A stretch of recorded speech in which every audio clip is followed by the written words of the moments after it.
everyone and welcome to the third part of our section 1 of the complete Python 3 course। तो हमने इससे पहले दो पार्ट्स किए थे सेक्शन 1 के, और उससे पहले मैंने आपको बताया था कि इंस्टॉलेशन कैसे करते हैं पाइथन की और पाइथन होता क्या है। तो अगर आपने वो 3 वीडियोस पहले की नहीं देखी तो आप प्लेलिस्ट एक्सेस कर लीजिए वाली और आपको वो वीडियोस मिल जाएंगी, और पिछली वीडियो की जो लिंक है वो मैं डिस्क्रिप्शन बॉक्स में डाल दूँगा। तो इस वीडियो में हम डिस्कस करेंगे वेरिएबल्स और basic arithmetic science in Python. तो हमने पिछली वीडियो में जैसे कि डिस्कस किया था कि स्ट्रिंग्स क्या होते हैं, तो उस वीडियो में मैंने बताया था कि आपको strings dot format method, F string literals और बाकी चीज़ों की ज़्यादा समझ तब होगी जब हम वेरिएबल्स पढ़ेंगे, क्योंकि वेरिएबल्स प्रोग्रामिंग में एक बहुत ज़्यादा इंपॉर्टेंट पार्ट है और वेरिएबल्स के बगैर एक प्रोग्राम को लिखना बहुत ही मुश्किल हो जाता है। तो वेरिएबल्स, अगर आप में से किसी ने बेसिक अलजेब्रा पढ़ी है स्कूल में या फिर ख़ुद से, तो आपको पता होगा कि वेरिएबल्स क्या होते हैं। अलजेब्रा मैथ में हम वेरिएबल्स यूज़ करते हैं नंबर्स को स्टोर करने के लिए। एक वैल्यू होती है हर नंबर की, एक डिजिट या फिर अल्फ़ाबेट के साथ, जैसे कि a is equal to 15, x is equal to 25। तो वो हमारे पास वेरिएबल्स होते हैं अलजेब्रा में। और अगर आपने नहीं पढ़े अलजेब्रा में वेरिएबल्स, तो ये वीडियो उसी के लिए, ताकि मैं आपको बता दूं कि variables in terms of basic variables क्या होते हैं और प्रोग्रामिंग में वेरिएबल्स क्या होते हैं। वो एक ही चीज़ होती है कि प्रोग्रामिंग में वेरिएबल्स क्या होते हैं और अलजेब्रा में कैसे होते हैं। अब अलजेब्रा में वेरिएबल्स कुछ ऐसे होते हैं कि हम उसको सिर्फ नंबर्स यूज़ करते मतलब स्टोर करने के लिए, हम मतलब उसमें सिर्फ नंबर्स ही स्टोर किए जा सकते हैं। लेकिन प्रोग्रामिंग में वेरिएबल्स एक ऐसी चीज़ है जिसमें आप नंबर्स जैसे इंटीजर्स, फ्लोटिंग पॉइंट्स, स्ट्रिंग्स डाल सकते हो। स्ट्रिंग्स वर्ड्स होते हैं, सेंटेंसेस होती है, या फिर सिंबल्स होते हैं स्ट्रिंग्स, और लिस्ट्स डाल सकते हो, डिक्शनरीज डाल सकते हो, ट्यूपल्स, सेट्स। ये जो मैं अभी बता रहा हूँ कि ट्यूपल्स, सेट्स और डिक्शनरीज़, ये अभी हमने डिस्कस नहीं किए। ये आगे जाके ऑब्जेक्ट्स है, बड़े ऑब्जेक्ट्स है, तो ये अभी हम डिस्कस करेंगे। लेकिन बताना मैं ये चाह रहा हूँ कि वेरिएबल्स के अंदर कुछ भी स्टोर किया जा सकता है। तो उसका भी हम एक एग्जांपल लेंगे। हमारे पास जैसे थे इंटीजर्स थे जैसे 15, फ्लोटिंग पॉइंट थे जैसे 15.5, और स्ट्रिंग्स थे जैसे कि हेलो। अब स्ट्रिंग्स मैंने बताया था कि जो भी हो, नंबर्स हो, कैरेक्टर या अल्फ़ाबेट्स हो या फिर सिंबल्स हो, अगर वो कोटेशन मार्क्स के अंदर है तो वो एक स्ट्रिंग है। तो इनको स्टोर करने के लिए हम कुछ वेरिएबल्स यूज़ कर सकते हैं। तो अभी आप सोचेंगे कि हम वेरिएबल्स यूज़ क्यों करें। तो सपोज़ करें हमारे पास एक फॉर्म है, ठीक है। अब मैं बोलता हूँ कि प्रिंट, और मैं बोलूँगा hey there, I am let's say Josh, I am Josh, I live in Sweden.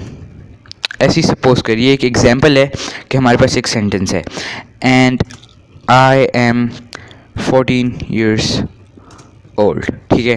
तो सपोज़ करिए हमारे पास एक वेबसाइट में या फिर कोई हमारी एप्लीकेशन में एक सेंटेंस है और हमने नाम चूज़ किया है जॉश।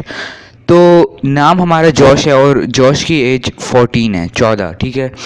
लेकिन अगर हमें कोई बोले कि नहीं, नाम को चेंज करो, ठीक है, नाम को भी चेंज करो, जगह को भी चेंज कर दो और एज को भी चेंज कर दो, तो ये तो अभी बहुत छोटा सेंटेंस है।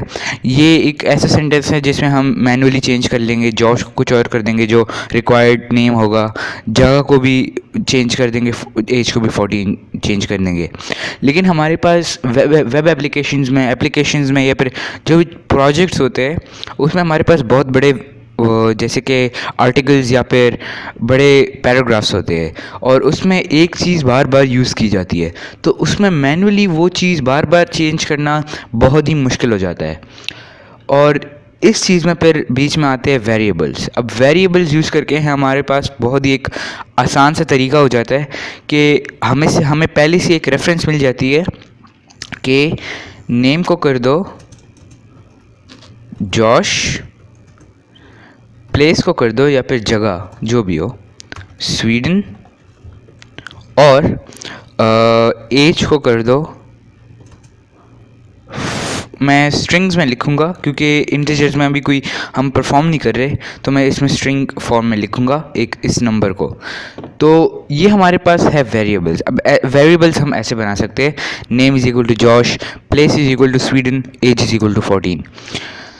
तो जैसे कि मैंने पिछली वीडियो में आपको बताया था कि एक हमारे पास स्ट्रिंग्स में एक मेथड आता है एफ स्ट्रिंग लिटरल मेथड या फिर एफ फॉर्मेटिंग मेथड, उसको जो भी कहे। हमारे पास एक डॉट फॉर्मेट होता है और एक एफ स्ट्रिंग लिटरल होता है जो कि डॉट फॉर्मेट का शॉर्ट फॉर्म होता है।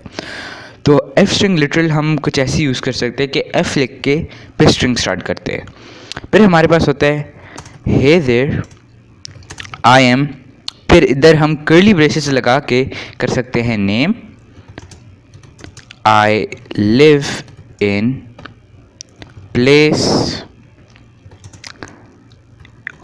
And I am age. ठीक है, ये भी सेंटेंस देखने में और पढ़ने में बहुत ही कोई वियर्ड या फिर फजूल से सेंटेंस, इसमें कोई ग्रामर सेंस नहीं बन रही कि hey there I am name, I live in place and I am age, लेकिन ये भी सेंस बनेगी जब मैं आपको बताऊंगा। तो इधर हो क्या रहा है, इधर हमने बोला कि एफ स्ट्रिंग लिटरल लगा दो, और एफ स्ट्रिंग लिटरल क्या करता है, वो फॉर्मेट करता है वेरिएबल्स को इस सेंटेंस के बीच में जो हमने इसके अंदर प्लेस किया है। अब देखें, मैंने नेम लगाया है, प्लेस लगाया है और एज लगाया है, और ये तीनों डिफाइंड है। ऊपर मैंने नेम को भी डिफ़ाइन किया कि नेम क्या है, प्लेस को भी डिफ़ाइन किया है, एज को भी डिफ़ाइन किया है। लेकिन अगर कोई मैं ऐसा डाल दूं कि जो डिफ़ाइन नहीं हो, जैसे कि अगर मैं फॉर एग्जांपल डाल दूं कि ईयर, तो मेरे पास ये एरर आ जाएगा, ये देखें, और ये मुझे बोलेगा अनरिजॉल्व रेफरेंस ईयर। इसका मतलब क्या है कि हमने ईयर को डिफ़ाइन नहीं किया या फिर हमने कुछ बताया नहीं कि ईयर है क्या चीज़। तो वेरिएबल्स ऐसे काम करते हैं, वेरिएबल्स को आपको पहले डिफ़ाइन करना पड़ता है, फिर आप यूज़ कर सकते हैं। अगर मैं इसको प्रिंट कर दूँ, रन कर दूँ, तो ये देखें, hey there I am Josh, I live in Sweden and I am 14 years old. तो इसने किया क्या है कि मैंने इसको बोला कि ये एफ स्ट्रिंग लिटरल यूज़ करके हे देयर आई एम के बाद नेम लगा दो, उसने ब्रैकेट्स हटा के नेम लगा दिया जो कि है जॉश। अब नेम हमारे पास ये नहीं है, ये वेरिएबल है, और वेरिएबल का नाम कभी नहीं लगता, वेरिएबल की जो वैल्यू है वो लगता है। और मैंने कहा कि उसके बाद आई लिव इन के बाद प्लेस लगा दो, तो प्लेस क्या है, स्वीडन, उसने स्वीडन लगा दिया।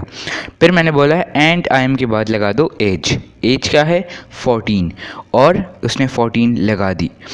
तो इसमें हमारे पास फिर से वही एग्जांपल आता है कि अगर कोई हमें बोले कि ये जॉश को भी चेंज कर दो, स्वीडन को भी चेंज कर दो, एज को भी चेंज कर दो, नेम प्लेस एज तीनों को चेंज कर दो, मैंने चेंज करना है, और हमारे पास इतना छोटा सेंटेंस होगा नहीं हमेशा। तो अगर हमारे पास बहुत ही बड़ा कोई पैराग्राफ है और उसमें ये तीनों चीज़ें बार बार यूज़ होती है, तो मैनुअली चेंज करना, जैसे मैंने बताया, बहुत मुश्किल हो जाएगा। उसके लिए हमारे पास वेरिएबल्स है, और अगर हमारे पास वेरिएबल्स डिफाइंड है और वो हमें बोल दे कोई हमारा प्रोजेक्ट मैनेजर या फिर सीनियर जो हमारे पास प्रोजेक्ट में काम कर रहे हो, जो कोई डिसाइड करेगा कि इधर क्या आना है, नाम क्या आना है, प्लेस क्या आना है और एज क्या आना है, वो हमें बताता है कि ये नाम को भी चेंज कर दो, प्लेस को भी चेंज कर दो और एज को भी चेंज कर दो। तो फिर हम आसानी से इधर से ही चेंज कर देंगे।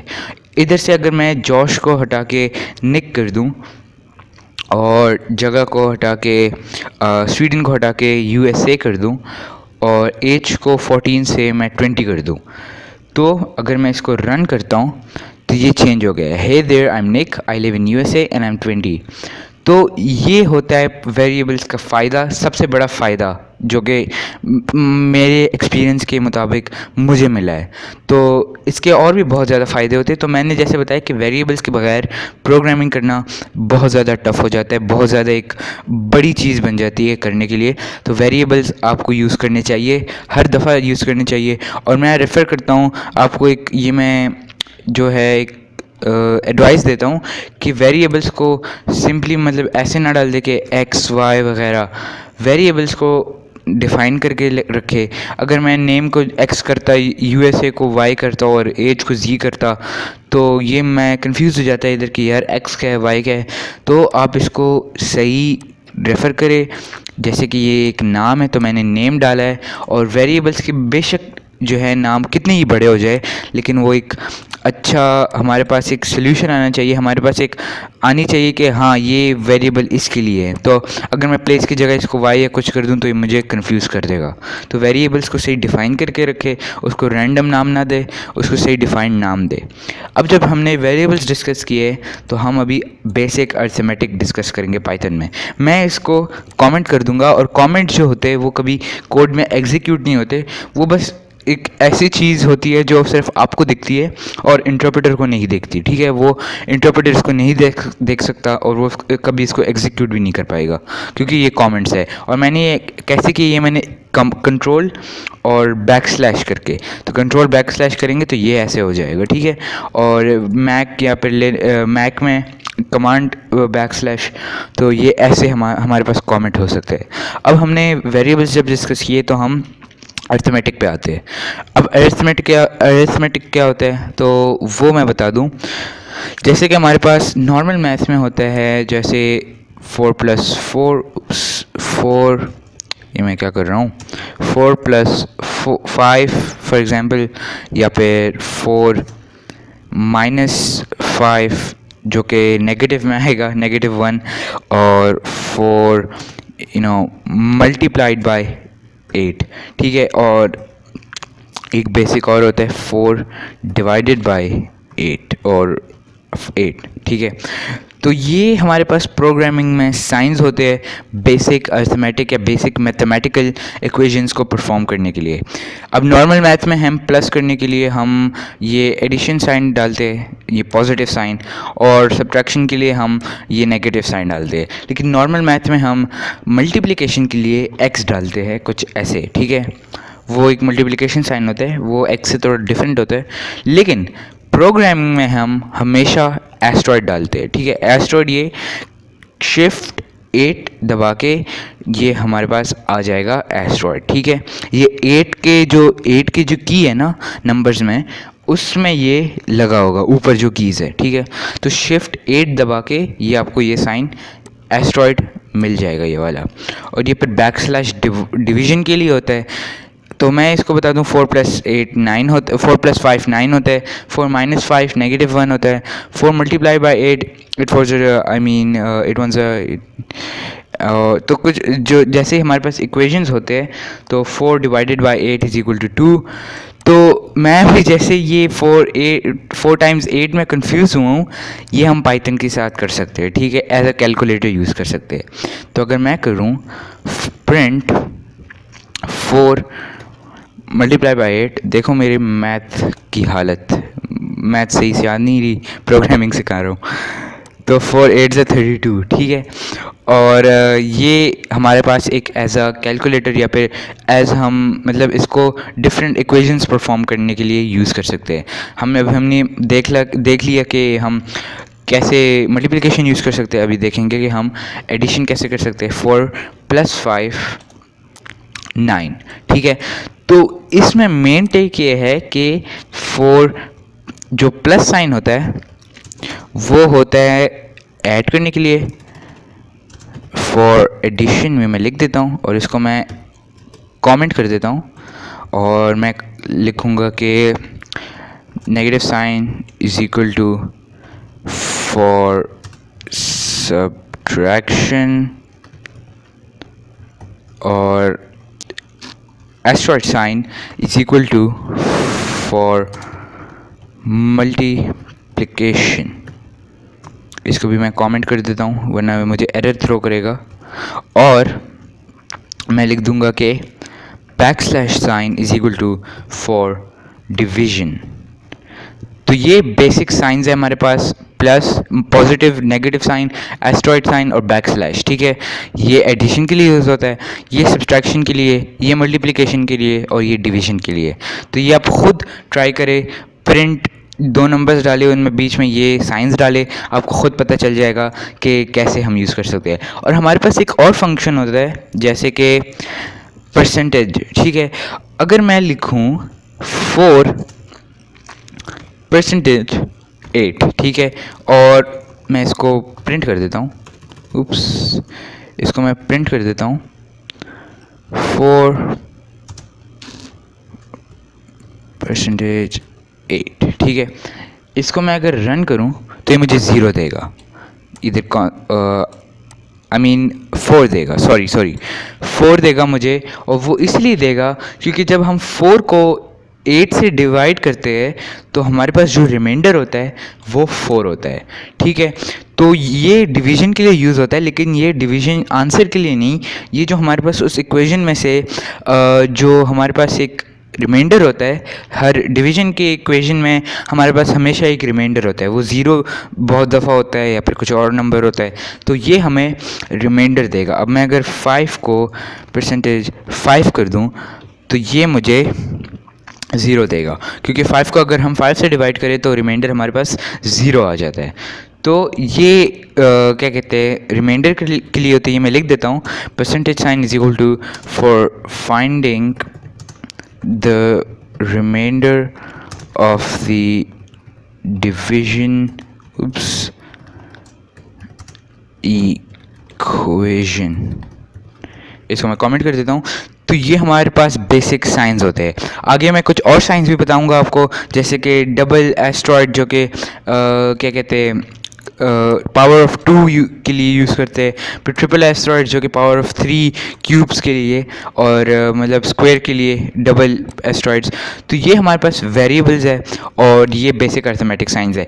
अगर हम इनको जल्दी से एक कॉम्बिनेशन देखें तो हम कुछ ऐसे कर सकते हैं, सम इज़ इक्वल टू, सम को मैं यूज़ नहीं करूँगा क्योंकि ये बिल्ट इन फंक्शन है, तो मैं लिखूँगा ऐड इज़ इक्वल टू, और 5 + 5, ये मैंने क्या कर दिया, ऐड इज़ इक्वल टू 5 + 5, और मैं सब्ट्रैक्शन के लिए सब यूज़ कर देता हूँ, सब इज़ इक्वल टू 5 - 3, और मल्टीप्लिकेशन के लिए मल्ट यूज़ कर देता हूँ, मल्ट इज़ इक्वल टू 5 × 6।